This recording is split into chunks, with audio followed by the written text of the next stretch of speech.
Linda always took great satisfaction in being a useful wife. After 10 years of marriage, she and David had created a loving, respectful life together with common objectives. David was a committed man who put much effort on supporting his family, but his career seemed to be dead, as every raise he sought was turned down, which infuriated him.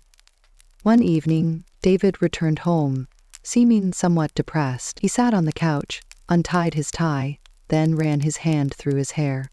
Linda dropped her hand on his arm and settled down next to him with a cozy cup of tea, quietly, knowing he already knew the answer. "Rough day?" she questioned. David let out a long moan. "Just Greg and me, so I'm not sure what else I could do about this raise.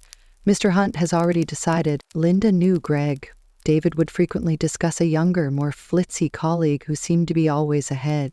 David, on the other hand, thought in integrity and diligence, qualities absent in corporate environments most of the time. "Have you brought up it with Mr. Hunt? Perhaps you might let him know how serious you take things." Linda claimed she was trying to keep her own level of anxiety secret. David gave a headshake. "That guy's not someone you just stroll up to and chat casually," he added. "He's scary. Greg understood how to make him like Greg. Just—" David stopped, his voice breaking somewhat. "I don't want to let you down." His remarks have great weight in Linda's heart. "David, you are not disappointing me. You never could," she said to him. But as she spoke, a troubling idea began to bubble to the top of her thoughts. 2 days later, they received invites to a business dinner hosted at Mr. Hunt's house. Though Linda understood what it was truly for, it was an official celebration of the company's achievements. Linda made sure he left the best impression possible by dressing elegantly, yet understatedly, the night of the event. David gazed at her with a weak smile breaking through his stiff demeanor. "You look fantastic," he added, showing his respect combined with thanks. Linda seemed nervous as they entered Mr. Hunt's grand house. Approaching visitors with his distinctive appeal, the man stood near the door. He was tall, strong, and radiating power. Mr. Hunt shook David's hand firmly when it was their turn, then lingered just slightly when speaking to Linda, Mrs. Adams. Deeply friendly, he said, "It's a pleasure to meet you." Linda sensed the intensity of his stare, and for a time she became uncomfortable. Linda watched Mr. Hunt late evening. Though colleagues all around him were vying for his attention, he always seemed to find a glance in her direction. They glanced at one another several times across the room. Not sure what cue Linda was picking when they reached home, she turned quickly away. David felt everything went nicely and was upbeat. Hunt was polite, but Linda couldn't get the impression that David's employment might call for more than simply diligence. She was uncomfortable this time, and she couldn't deny the uncertainty seeping in. Linda's mind had been restless over the dinner. Ever the optimist, David felt his prospects of receiving the promotion were stronger, but Linda disagreed. She had witnessed Mr. Hunt's behavior, how he gently altered the power balance in the room, calling attention and casting clear doubt on the authority holder. Something about the moment their eyes locked, or the lengthy stop when he spoke to her, felt deliberate. She couldn't forget. An unannounced email showed up 1 week later, and David shared it to Linda with a note saying, "Guess Hunt liked me after all." It was an invitation to accompany Mr. Hunt for a private dinner to discuss prospects going forward. At the supper, Leah felt uneasy. David was ecstatic. Though Mr. Hunt was his usual charming self, he seemed to be focused more on Linda than on David. When Linda entered the discussion, he commended her intelligence and wit. He even requested her viewpoint on topics unrelated to David's work. David seemed unconcerned, as he was too preoccupied with hoping this supper would be the turning point he had been waiting for. Mr. Hunt's behavior altered when David got up to answer a critical customer call. His easy appeal gave way to a more deliberate, forceful presence.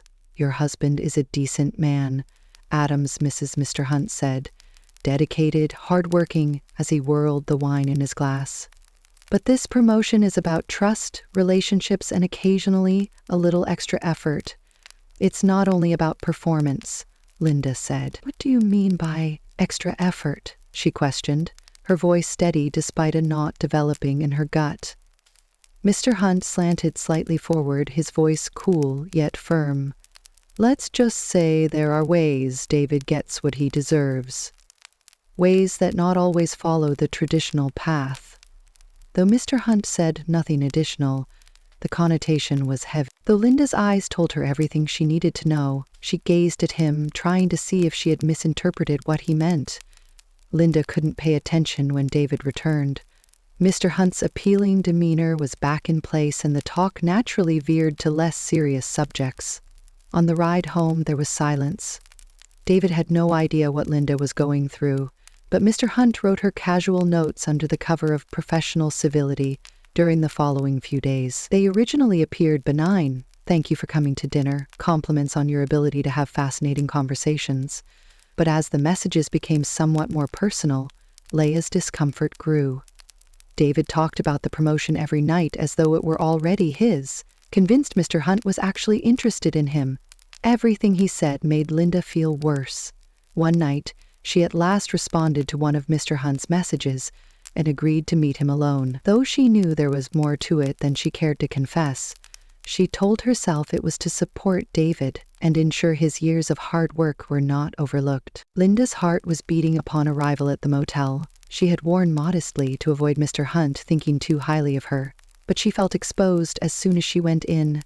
She considered David's faith and unflinching belief in her, but she pushed the idea aside, telling herself it was about him and their future together rather than hers. Mr. Hunt welcomed her kindly, and his manner was as polished and sure of itself as it always was. Linda turned him down when he volunteered to buy them wine, since she wanted some time to clear her mind. Their conversation seemed businesslike but not overly formal as he discussed David's potential, commitment, and areas of excellence.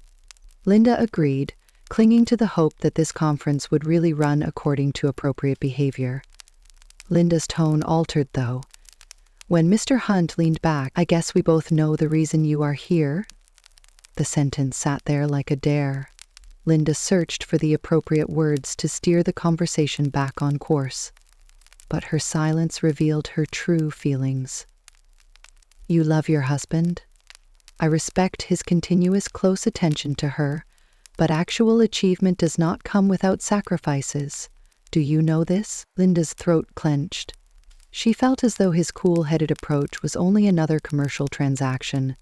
She answered, "I don't think I understand what you're implying," but her voice shook. Mr. Hunt grinned, but it was not a smile that would help her. "I need to know you, Linda, and that you're ready to invest in his future the way he's invested in his profession. I can make sure David gets up and set him on a road that will transform your life for the better." The man made overt threats, and Linda sensed the room closing in on her. Though her instincts urged her to flee this man and his threats, she considered David and how much this promotion meant to him, and how defeated he would be should he lose once more. Her mind conflicted, she hesitated and questioned. "If I say no," Mr. Hunt's countenance didn't change as he continued, "I'm confident Greg will continue to impress me." His comments broke her. It wasn't fair. None of this was fair. Yet life was hardly fair. Her love for David was the exception. She nodded gently, crying just once as she murmured to David, "I love you." The next was a haze. It was a moment she would keep reliving over and over in her memory, but she would never quite comprehend when it ended. Mr. Hunt thanked her, but his voice was laid back as though they had just closed a commercial agreement. The weight of what Linda had done came upon her like a stone when she exited the motel. Unknown of the sacrifice she had made, David smiled at her when she arrived home. Knowing that this secret would haunt her always, she gave him a firm hug and said nothing at all. 2 weeks later, David was promoted. As he told Linda the news, he was almost shining with pride. Like they were once newlyweds, he shook her and whirled her around. "You believed in me, didn't you?" he questioned. Thanks gleaming in his eyes. "Without you, I couldn't not have done it." To cover the tempest blazing inside her, Linda forced a grin. Though every word of his thanks felt like a knife to her, she wanted to be glad for him and join in his delight. She had done this for him indeed, but at what expense? That evening with Mr. Hunt hung over her like a terrible shadow she could not shake. David's elevation brought about many transformations. He had to travel more, work more, and earn more money. At last, he was getting the credit he was due, and their financial woes appeared to vanish overnight. Every time he kissed her or thanks her for her assistance, Linda discovered it more and more difficult to look into his eyes. Her guilt began to rule her. Linda was sitting by alone in their bedroom one night, staring at the framed picture from their wedding day, while David prepared for another work trip. She had been so full of optimism and sure of their future together, but today she felt like a stranger in her own life and was carrying a secret she couldn't tell anyone. Her phone rang to deliver a message from Mr. Hunt. "Assis, with how things turned out, hopefully you're pleased. For David right now, things are going nicely. Not to overlook the difficulty of reaching here. Assis, I find great resonance in the words." Unable to let him hold this against her, she erased the note with quivering fingers. She had chosen, and now she had to live with it, no matter how difficult it would be. But the guilt permeated her relationship with David, not just stayed within her. She avoided his touch, kept distance from him, and replaced her once open laughter with forced smiles. David observed a shift, but each time he asked Linda what was wrong, she responded she was simply stressed or weary. Time passed and the weight of her secret grew intolerable for her. Knowing her whole existence was founded on lies, Linda could no longer pretend everything was fine. She sat David down one evening after he returned from a very long trip and tried to locate the words, her voice faltering. "David," she whispered, "there's something I need to tell you." He scowled, worried about something. "Lisa, what goes wrong? How are you doing?" Tears pouring down her cheeks, she told him everything. The dinner, the books, the night at the hotel. She believed that the only way he could earn his raise was by her doing everything for him. David's face changed from perplexed to startled, to something Linda couldn't exactly grasp. He stood there silently, his face pallid and his eyes a mix of hurt and uncertainty. He didn't yell or accuse her. At last, his voice almost above a whisper, "I thought we were a team." Shaking his head, David continued, "I need some time to think." More than any rage could have, his comments wounded Linda. David only shook his head and left Linda to face with her shame when Linda tried to explain what she had done. Linda came to see in the next days the actual cost of her acts.